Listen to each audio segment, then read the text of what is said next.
Mirror, mirror on the wall, who's the biggest leaker of them all? Is it President Obama or NSA leaker Edward Snowden? Well, Victor Davis Hanson is a senior fellow at Stanford University's Hoover Institution. He's the author of The Savior Generals, and he joins us now live. Victor, thanks a lot for coming on this morning. So I'm struck by how the president is outraged, his administration is outraged by the leaking of this information by Edward Snowden, and yet it was the Obama administration that leaked classified information when it helped the president, for example, during the time surrounding the killing of Osama bin Laden. Double standard? Yeah, it is, because that was all in the context of the 2012 campaign. It wasn't just, unfortunately, the bin Laden raid. The bin Laden trove. We had pet reporters for the New York Times, the Washington Post, that bragged that they had exclusive access to that trove and reported things that were favorable to the administration.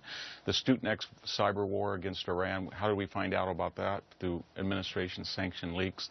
The Yemeni double agent, the protocols of the Predator target selection. All of these were leaked, and the reason that we found out about the AP was not because they were trying to expose leaks, but they were competitors with the administration in a sense. So they lost credibility on this issue.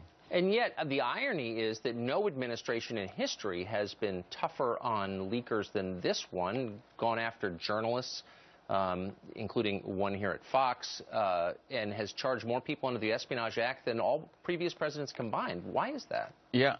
I think the problem here is their credibility, that they come across the public not so much as they're opposed to leaks, but they're opposed to the idea they don't have a monopoly on them, and that's dangerous. And then there's the issue of competence, where we have all these IRS problems, the AP problem, Benghazi. Then suddenly, what is a high school dropout making $200,000 a year doing? Shutting down essentially the NSA for 2 weeks. It's an issue of competence as well.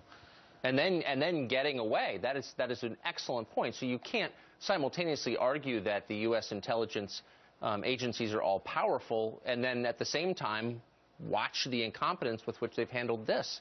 Yeah, case. I think it's bad to be seen as unethical, and it's bad to be seen as impotent, but it's really bad to be seen as impotently incompetent. The same thing with Russia and China. The United States would like not to be indecisive and not to be predictable, but to be predictably indecisive with all these red lines and deadlines and ultimatums that the president has issued the last 2 years.